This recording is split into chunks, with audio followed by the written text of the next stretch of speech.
Hello, I'm Chuck Plunkett here in the Denver Post newsroom. With me are reporters John Frank and Joey Bunch, and we're on the spot, your source for everything politics.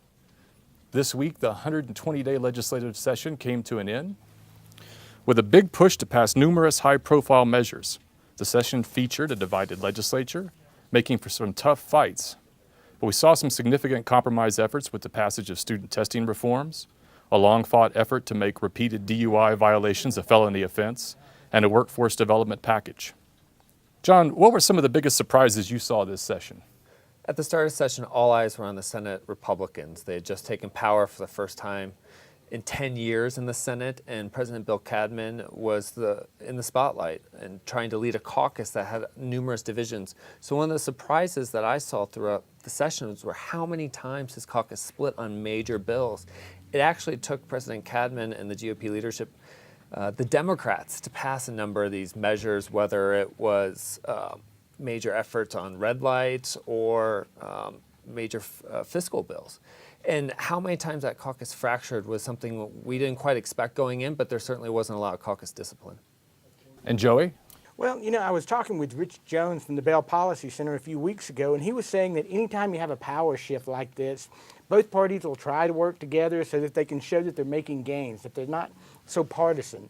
And there was a lot of talk about bipartisanship before the session, but once things got going, it was politics as usual. We saw Republicans kill a lot of Democratic bills that maybe could have been worked out. You know, things like a retirement savings task force, saving for college education, you know, some education bills. And conversely, we saw Republicans kill Democratic bills. So for all the talk of bipartisanship, I was surprised at how little there really was in the end. You know, even down to the last day, we were passing routine bills, reauthorization for medical marijuana and for the Office of Consumer Counsel, the ratepayers watchdog. Both parties supported both of them, but there we were in the final hours trying to get these things across, all because of partisanship. Okay. Throughout the session, we saw some efforts targeted at police reform, and Joey, you've noted that those efforts only went so far. What were the key sticking points in this debate? Well, two very powerful, two very divergent lobbies. You know, on one hand, we had the people who thought cops need to be reined in. You know, they looked at places like Ferguson. They looked at some of the problems that Denver had and said that we need to make reforms. And on the other side, you had people who felt like cops across the board, across the state, were being maligned because of the actions of a few officers. And in the end, some of the major bills that we saw die was, you know, an expansion of the definition of profiling. Even though Republicans say they intend to work over the summer and before the next session to come up with a bill that they can support. You know, we saw the death of a bill to ban chokeholds, even though most police departments say they don't use chokeholds anymore. You know, that bill fell to the wayside. And then the bills that did get through were things like, you know, citizens' right to record. I didn't know I didn't have a right to record. But, you know, that just seemed like window dressing to say that they passed something. I think this will be an issue we'll be talking about again next year. John, you reported on a fight over whether to continue a privately funded IUD program that was meant to prevent unwanted pregnancies and abortions. Despite some clever theater, that effort didn't go as proponents would have liked. What hurt this funding drive, and what does it portend for 2016? This was a fascinating bill to watch, and one that went national this session. We saw attention from Washington all across the country on this effort. It's because Colorado leads in this area when it comes to preventing unwanted teen pregnancies. Colorado uses long-acting reversible contraception, or IUDs, more than any other state. What killed it in the end was ideology on two fronts. You had Senate Republicans saying on the abortion debate that it was not, that it could violate the Constitution, which says you can't have state-funded abortions. And on the fiscal front, which is, we don't need this state program because Obamacare should be taking care of this, or Medicaid. We already have other resources out there where women can go get these IUDs and other birth control devices. So in the end, it was politics, and we've pressed the Senate Republicans on this because the program's been so effective at reducing abortions, a major selling point for House Republicans. They said it just came down to the fact that they didn't need this and didn't need to spend money on it. And now the Hickenlooper administration is kind of scrambling to try to keep it alive with maybe some more private funding going forward. Joey, you reported early in the session about lawmakers' desire to score points with the middle class. Any progress on that front? Well, there was a lot of rhetoric, but in the end, not much action. You know, we saw some bills that on workforce development, bipartisan bills. Most of them got through. I think 8 of the 10 got through, but not so much. You know, not on the big things. You know, like the earned income tax credit that would take away the trigger, the Tabor trigger, to give that credit to low and middle income wage earners.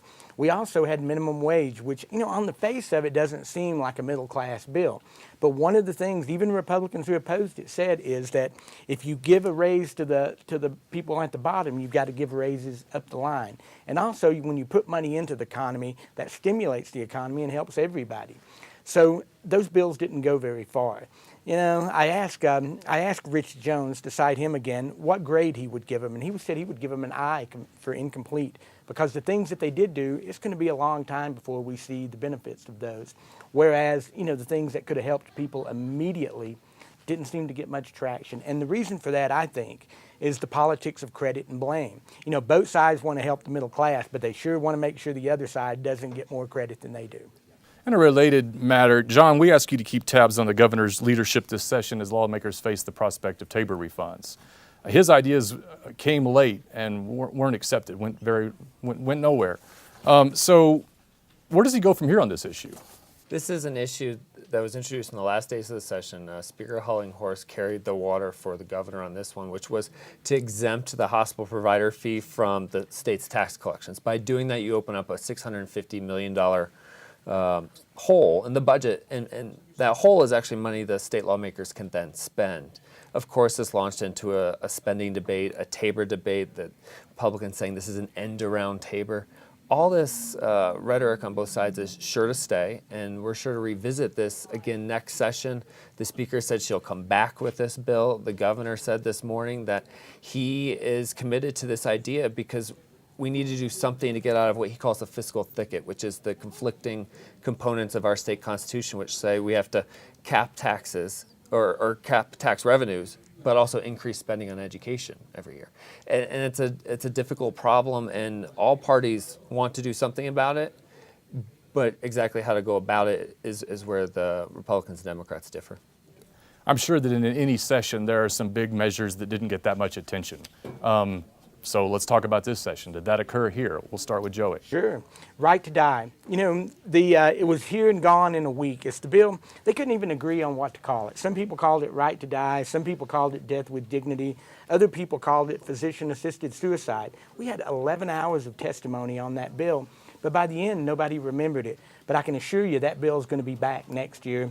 You know, some Democrats, that was one that didn't break along partisan lines. It broke along philosophical lines. That, you know, some people are just uneasy giving people the right to determine when they're going to die. So I think that we'll see that again next year. You know, as I said, it was here and gone in a week. So I think it'll be around a lot longer next year. Two measures come to mind. One of the bills is new methane rules. The Hickenlooper administration put this in by rule and created quite a storm. This, of course, relates to fracking and off gases from natural gas production.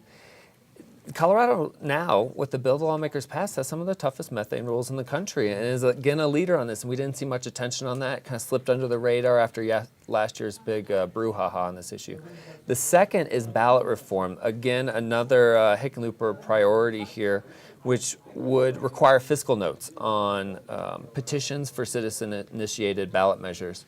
This could have some long-term effects on what makes the ballot and either put some obstacles in the way or inform people better about what's on the ballot. You know, those were the two debates going on this session.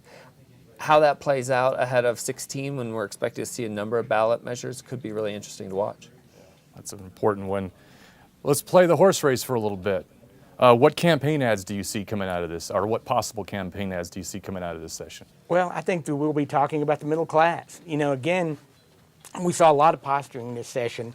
The House Republican leader, Brian Del Grosso, said next year the knives will be sharper, perhaps. And maybe we won't see the kind of legislation that we did. I don't know. John may have a better feel for that. John wrote very astutely that elections have consequences. John, do legislative sessions have consequences? Will people in November of 2016 be talking about what happened in May of 2015? I think they will, because these issues will persist next session, just like you said. And the old hallmarks of the campaigns are there. Democrats have their war on women. Republicans in both chambers try to push pretty far-reaching abortion bills to limit women's access to health care. And then Democrats took pot shots at Tabor and spending and wanted to push spending in this direction. So they've got the tax and spend Democratic message again. It's going to be really interesting to see how this plays out, because it's all going to be viewed in the 2016 lens of the presidential election and Colorado's top-notch U.S. Senate race. But these lawmakers have certainly a good number of talking points for their flyers in 16. All right. John, Joey, thank you. You can follow the Denver Post coverage of politics at denverpost.com. We also have the popular politics blog, The Spot. I'm Chuck Plunkett with the Denver Post.